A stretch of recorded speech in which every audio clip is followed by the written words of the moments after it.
कल्पेश्वर, एक गुफा, एक जटा और शिव से सीधा संवाद। वो कहते हैं ना, भोले बाबा इतनी आसानी से नहीं मिलते, इसकी परंपरा समझनी पड़ेगी। साथ ही मैं आपको बताना चाहता हूँ, मेरे आज 5 केदार पूरे हो चुके हैं। पंडित जी, ऐसा भी माना जाता है कि आप जब 5 केदार पूरे करते हैं, इसके बाद आपको पशुपतिनाथ मंदिर के भी दर्शन करने होते हैं, जब जाके आपके 5 केदार माने जाते हैं। तो पंडित जी, थोड़ा सा इस मंदिर के महत्व के बारे में, क्या पौराणिक कथाएं रही हैं, क्या इतिहास रहा है, थोड़ा सा जानना चाहेंगे आपसे। उला नारायण का मंदिर साल में एक बार खुलता है। तो पंडित जी, ये जो नदी बह रही है, ये मुख्य गंगा ही है या कुछ आगे जाके मिलती है? ये भी कोई काफी महत्वपूर्ण जानकारी हमने प्राप्त की। आइए अंदर दर्शन करवाता हूँ मैं आपको। हर महादेव।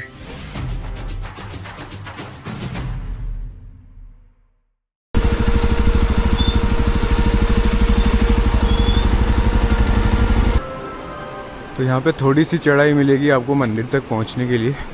वो कहते हैं ना, भोले बाबा इतनी आसानी से नहीं मिलते, थोड़ी बहुत तो कठिनाई झेलनी पड़ेगी, इसकी परंपरा समझनी पड़ेगी, एक्चुअल मीन क्या है। जूते चप्पल नहीं उतारने पड़ेंगे। यहाँ है हमारे भोले बाबा। हर हर महादेव। पंच केदार की अंतिम और रहस्यमयी कड़ी, कल्पेश्वर महादेव। उत्तराखंड की गहराइयों में छुपा यह एकमात्र केदार है जो साल भर खुला रहता है। यहीं दर्शन होते हैं भगवान शिव के जटाओं के, वो जटाएं जिसमें बहती है ज्ञान, ऊर्जा और मोक्ष की धारा। कल्पेश्वर पहुंचने का रास्ता आसान नहीं। छोटे छोटे गांवों से घने जंगलों और शांत घाटियों को पार करते हुए जब आप यहाँ पहुँचते हैं तो आप केवल एक मंदिर नहीं, शिव की उपस्थिति को अनुभव करते हैं। कहते हैं यहीं पर ऋषि दुर्वासा ने तप किया था और तभी से ये भूमि कल्प देने वाली यानी इच्छा पूर्ण करने वाली मानी जाती है। यहाँ ना कोई भीड़ है ना शोर, बस प्रकृति की गोद में एक गुफा में स्थित साक्षात शिव जी। कल्पेश्वर, जहाँ हर गूंज हर हर महादेव में बदल जाती है, एक ऐसी जगह जहाँ अंत नहीं केवल आरंभ है। तो हमारे हो चुके हैं दर्शन पूरे, और साथ ही मैं आपको बताना चाहता हूँ, मेरे आज 5 केदार पूरे हो चुके हैं। सबसे पहले शुरुआत की थी मैंने केदारनाथ से, जो कि 2021 या 22 में की थी। उसके बाद हमने Tungnath, then next last year Madhyamaheshwar पूरा किया, और कल हम रुद्रनाथ जी के दर्शन करके आए, और आज हमने कल्पेश्वर महादेव जी के भी दर्शन पूरे कर लिए। हर हर।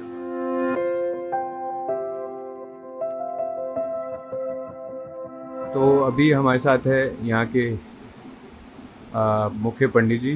पंडित जी, सबसे पहले प्रणाम करता हूँ आपको। हर हर महादेव। आपका शुभ नाम क्या हुआ पंडित जी? मैं रघुवीर सिंह नेगी हूँ। अच्छा। मैं यहाँ पे सेक्रेटरी हूँ। कल्पनाथ मंदिर प्रबंधन कार्य जो समिति है, जो पंचम केदार कल्पेश्वर महादेव देखती है, मैं यहाँ पे सेक्रेटरी हूँ। मुख्य पुजारी और श्री धर्मान सिंह जी मुख्य पुजारी। अच्छा। तो उनका स्वास्थ्य गड़बड़ चल रही है। तो पंडित जी, थोड़ा सा इस मंदिर के महत्व के बारे में, क्या पौराणिक कथाएं रही हैं, क्या इतिहास रहा है, थोड़ा सा जानना चाहेंगे आपसे। ये पंचम केदार कल्पेश्वर महादेव है।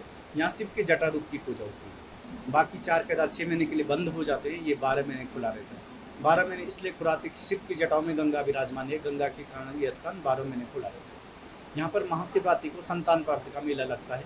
जिन लोगों की संतानें नहीं हो पाती है, वो लोग महाशिवरात्रि पर्व परवाते पद पत्ते दोनों जप करते हैं, और अगले वर्ष कहा जाता है उनको महादेव की कृपा से संतान प्राप्ति हो जाती है। तो जब पांडवों पे ब्रह्म हत्या गौत्र हत्या का पाप लगा था, तो वेद व्यास जी ने उनसे कहा कि आप शिव जी आपसे नाराज हैं, आप उनको काशी में ढूंढे या केदार में ढूंढे। काशी में तो नहीं मिले, लेकिन पांडव जब केदार में गए तो वहाँ देखा कि भाई शिव तो नहीं है, लेकिन बैल ही बैल खड़े हैं वहाँ। तो उसमें से भीम ने कहा, भाई इनमें जो भगवान होगा वो मेरे पैरों के नीचे नहीं आएगी। तो पांडव पुत्र भीम ने दोनों शिलाओं के अपने टांगे फैला दी और कहा सारे बैल तो आ गए, लेकिन एक बैल रह गया। तो भीम जैसे ही उनको पकड़ने के लिए दौड़ा तो वो पूरा धरती में धंस गया। तो तब शिव ने उनको दर्शन दिया, कहा कि मेरा अब जो स्वरूप है वो आपको पांच केदार हैं उसमें प्रकट हो गया। तो जो प्रथम केदार जिसे भीम पकड़ पाए थे वो पृष्ठभाग कहलाया, प्रथम केदार कहलाया। द्वितीय मध्य विषय नाभि, तृतीय तुंगनाथ में भुजा, और चौथा रुद्रनाथ चेहरे। पूरे भारत में लिंगों की पूजा होती है, लेकिन रुद्रनाथ में केवल चेहरे की पूजा होती है और कल्पेश्वर में जटा प्रकट होगी। तो कल्पेश्वर में जब जटा प्रकट यहाँ जटा प्रकट हो गई और ये स्थान 12 महीने खुला रहता है। तो जब पांडव लोग चारों केदारों की यात्रा करने के बाद यहाँ पहुँचे तो उन्होंने अब कल्पेश्वर महादेव जी से कहा कि भैया अब हमको मोक्ष दिए। तो भगवान शंकर ने कहा भाई मोक्षकारी मैं नहीं, मोक्षकारी भगवान नारायण है, ऐसे कीजिए आपकी नारायण की तपस्या कीजिए। तो पांडव जब निराश होने लगे क्योंकि इतने साल तो शिव के पीछे चले, कहा कि फिर नारायण की का हम तपस्या करेंगे तो फिर और साल लग जाएंगे। तो उन्होंने महादेव से अनुरोध किया कि आप ही हमारे लिए नारायण का ध्यान कीजिए। तो यहाँ से आगे 2 किलोमीटर आगे ध्यान बद्री जी है, तो वहाँ पे उन्होंने पश्चिम मुख की ओर दिशा करके भगवान नारायण का ध्यान किया। आमतौर पर हिंदुओं के मंदिर पूर्व दिशा की ओर बोलते हैं, लेकिन वहाँ पे जो ध्यानेश्वर महादेव का मंदिर है वो पूर्व दिशा की ओर बोलते हैं और नारायण का जो मंदिर है वो पूर्व दिशा, वो पश्चिम, वो जो ध्यानेश्वर महादेव का मंदिर है ध्यान बद्री के बगल में वो पश्चिम दिशा की ओर खुलता है। मतलब महादेव पश्चिम दिशा की ओर मुख करके ध्यान करते हैं और नारायण का जो मंदिर है वो पूर्व दिशा की ओर ध्यान करते हैं। तो तब से भगवान नारायण ने कहा कि भाई आप यहाँ 12 महीने विराजते हैं तो मैं भी यहाँ 12 महीने रहूँगा। तब से पंचबद्री के जो प्रथम बद्री है ध्यान बद्री, उसके कपाट कभी बंद नहीं होते हैं और न ही कल्पेश्वर महादेव के कपाट कभी बंद होते हैं। वैसे पंचबद्री, वैसे उत्तराखंड में 7 सप्तबद्री हैं। मंदिर समिति 1939 एक्ट के अनुसार आपके 6 बद्री जोशी मठ में, पहला ध्यान बद्री है, उसके बाद वृद्ध बद्री है, फिर आपका योग बद्री है। योग और ध्यान अलग अलग है क्योंकि आमतौर पर देखा जाए लोग बोलते हैं योग और ध्यान बद्री एक ही है, लेकिन योग और ध्यान में अंतर होता है। तो पहला आपका ध्यान बद्री हो गया, फिर दूसरा आपका विद्ध बद्री हो गया, 15 किलोमीटर आगे जो पैनी गाँव है विद्ध बद्री का मंदिर है। फिर तीसरा योग बद्री होगा, चौथा बद्री विशाल जी स्वयं है और 5वें वर्ष बद्री है और 6वां बद्री नरसिंह बद्री है और 7वां बद्री आपका आदि बद्री है। आदि बद्री इन सब बद्रियों में पहले आ गया था, वो पंचबद्री में नहीं है क्योंकि केदार खंड के अनुसार वो पंचबद्री नहीं है, वो आपका आदि में सबसे पहले आ गया था, अब तो पंचबद्री नहीं है। तो जब इसी स्थान पे समुद्र पंथ की मीटिंग हुई थी, आपके यहाँ पे त्रिदेव मौजूद हैं क्योंकि इस चीज़ के गवाह हैं। तो भगवान शंकर ने उनको कहा कि भैया ब्रह्मा जी आप ऊपर से रहिए और विष्णु जी कहा कि आप कच्छ रूप पे नीचे से रहिए ताकि मद्राचल पर्वत न तो ऊपर जाए और न नीचे जाए। और वासुकी नाग जो शिव के गले में था उसे कहा कि आप उड़ के जाइए। तो यहाँ से वासुकी नाग उड़ करके गया। उर्मनी होता है सांप और गम मनी होता है जाना, तो इसलिए इस घाटी का नाम उर्गम पड़ा। उर्गम नाम की कोई जगह नहीं है, 12-15 गाँव को मिलकर उर्गम घाटी बनी है। तो जब समुद्र में से कुछ नहीं निकला तो उन्होंने देवताओं के राजा इंद्र से कहा भाई मेरा बगल में कुंड है, उस कुंड का जल समुद्र में डालो तब जाके आपको प्राप्त हो। तो जब ये पीछे कलेवर कुंड है, इस कुंड का जल जब समुद्र में डाला गया तब देवताओं और दानवों को 14 रत्न की प्राप्ति, जिसमें लक्ष्मी और कल्पवृक्ष, लक्ष्मी कल्पवृक्ष भगवान कल्पेश्वर महादेव को दिया गया, इसलिए यह स्थान कल्पेश्वर कहलाया। और लक्ष्मी जो जी वो ध्यान बद्री को जी तब जाके नारायण का विवाह हुआ। देवराज इंद्र भी यहाँ से 2 किलोमीटर आगे इंद्र गुफा है, उन्होंने दुर्वासा ऋषि के श्राप के कारण भौरे के रूप में कल्पों युगों तक तपस्या की थी। तो बाद में महादेव की उन्होंने हजारों कल्पों युगों तक तपस्या की थी। तो पंडित जी ये जो नदी बह रही है ये मुख्य गंगा ही है या कुछ आगे जाके मिलती है, ये भी कोई वैसे? ये पुराणों में हिरणावती नाम से है, लेकिन जब ये यहाँ बूंद बूंद के रूप में जब गंगा निकलती है इस कुंड में तो यहाँ से ये इसमें मिल जाती है जी। तब जाके कल्पगंगा यहाँ से आगे कल्पगंगा हो जाती है। वैसे पुराणों में ऊपर से वो हिरणावती के नाम से निकलती है। अच्छा। हिरणावती मतलब हिरण्य शब्द का अर्थ संस्कृत में होता है सोने चांदी से भरपूर, यानी धन संपदा से भरपूर। तो कभी कभी इस नदी में कहते हैं कि मतलब रात्रि को कभी हीरे मोती ऐसे बहते हैं। अच्छा, पाए भी गए हैं लोगों को? पाए तो नहीं है, लेकिन लोगों ने उजाला देखा है कि मतलब पत्थर के अंदर से काट करके वो बाहर चले गए। अच्छा। और जी पंडित जी जो कल्पेश्वर महादेव जो नाम है तो कल्प का मुख्य अर्थ क्या होता है? ये कल्प का वही बोला, कल्प वृक्ष के कारण स्थान कल्पेश्वर कहलाया। और दूसरा देवराज इंद्र ने कल्पों युगों तक यहाँ तपस्या की, इसलिए स्थान कल्पेश्वर कहलाया। तो ये जो पंच केदार बोला जाता है कल्पेश्वर महादेव को, तो ये जो मंदिर के अंदर जो शिवलिंग है जो जिनकी पूजा होती है वो किस चीज को समर्पित है? वो स्वयंभू है, वो शिव की जटा रूप है। वो जटा रूप है। शिव की जटा इतनी विशाल है कि आप 7वां जन्म भी हम लोग तपस्या करेंगे तब भी शिव के दर्शन नीचे जाके दर्शन नहीं कर सकते जी। तो इतनी बड़ी है कि लोगों को साधारण आंखों से गए, इसलिए महादेव जी वहाँ पे छोटे रूप में मौजूद है, मतलब जटा रूप में स्वयंभू। पंच केदारों में सब इतने, क्योंकि शिव तो इतने स्वयंभू हैं कि आप उनको देख नहीं सकते हैं। बिल्कुल। तो इसलिए वो कि लोगों के दर्शनार्थ मतलब अपने छोटे स्वरूप में वहाँ पे मौजूद है, पत्थर के रूप में मौजूद है। वो अंदर वाला शिवलिंग जो लिंग है अंदर वाला, और ये नंदी जी यहाँ पे जो मौजूद है वो स्वयंभू है। ये नंदी जी भी स्वयंभू है? वो भी स्वयंभू है, बाकी तो लोगों ने चढ़ा रखे हैं, लेकिन ये दोनों चीजें स्वयंभू है। तो पंडित जी ऐसा भी माना जाता है कि आप जब पंच केदार पूरे करते हैं, जो हमारे उत्तराखंड में जो 5 केदार है, इसके बाद आपको पशुपतिनाथ मंदिर के भी दर्शन करने होते हैं जब जाके आपके पंच केदार माने जाते हैं, पूर्ण होते हैं आपके? क्योंकि जब जो शिव ने जो बैल का रूप था ना वो पूरा नेपाल में प्रकट हो गया, तो इसलिए वो पशुपतिनाथ कहलाए। तो ऐसा मान्यता है कि पंच केदार आपके जब भी पूरे होंगे जब वहाँ के? पंच केदार की आपने यात्रा पूरी कर दी, वो पंच केदार के पूरे, पशुपतिनाथ जी अलग है। अच्छा, वो अलग है हाँ, उनका। जैसे 11 ज्योतिर्लिंग है वैसे ही वो भी अलग है। जी, बहुत बहुत धन्यवाद पंडित जी, हमें आपने बहुत महत्वपूर्ण सबसे जानकारी बड़ी दी। बात है कि इस मंदिर में पंच केदार जो मंदिर है ये, जी। यहाँ ठाकुर लोग पुजारी होते हैं, यहाँ पंडित लोग नहीं होते। सारे जो नेक भल्ला वंश से एक विशेष जाति है यहाँ की, जो पौराणिक लोग हैं, जो जी। प्राचीन समय से यहाँ है, एक ही परिवार था भल्ला जाति के नेगी वंशज यहाँ की पुजारी। ये स्वतंत्र कमेटी है, रुद्रनाथ और कल्पेश्वर स्वतंत्र कमेटी है, ये बद्रीनाथ के अधीन नहीं है। अच्छा पंडित जी, हमने ऐसा भी सुना है कि सतयुग में जी कि एक ही पुजारी पूरे पांचों केदार की पूजा करते थे। नहीं, बद्री और केदार की। बद्री और केदार हाँ, के। जब आपकी गाड़ियां घोड़ियां नहीं थी, कहते हैं कि पहले आधे 1 घंटे के भीतर वो दोनों जगह बद्री और केदार की पूजा कर लेता था। तो एक दिन ऐसा हुआ कि रास्ते में कुछ फल मिल गए उसको, और जी। उसने पूजा से पहले फल खा लिए, तो कहते हैं वो ग्लेशियर पूरा ही अपने आप अलग अलग हो गया, तब से वो रास्ता बंद हो गया। अच्छा, वो तब से रास्ता बंद जब हो गया। ऋषिकेश से ऊपर आपकी गाड़ियां नहीं थे, तो रावल जी एक दिन ध्यान बद्री में निवास करते थे, और उसके बाद यहाँ से आप चौथे दिन में आप बद्रीनाथ पहुंच सकते हैं ट्रैक करने। अभी भी जाते हैं लोग, लेकिन अच्छा, अभी पहाड़ से ही। अभी भी जाते हैं, लेकिन अभी 5 से 7 दिन लगते हैं, क्योंकि ग्लेशियर से होते जाते हैं। जी, बहुत बहुत धन्यवाद पंडित जी, आपने बहुत ही महत्वपूर्ण जानकारी दी।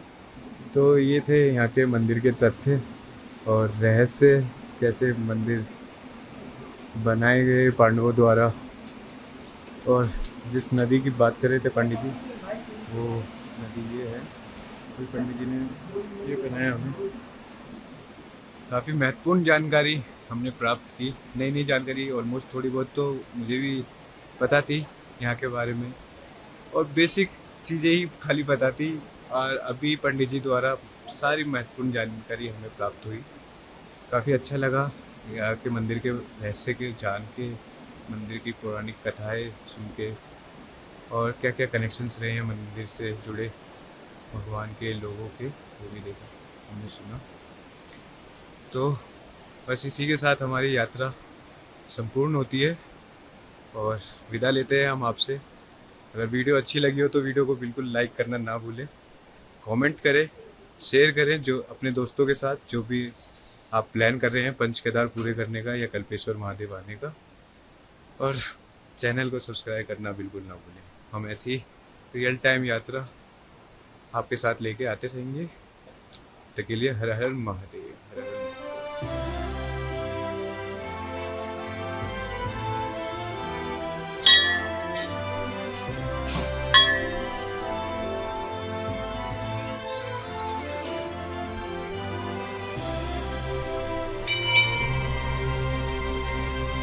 हर हर महादेव पंडित जी। जय भोलेनाथ।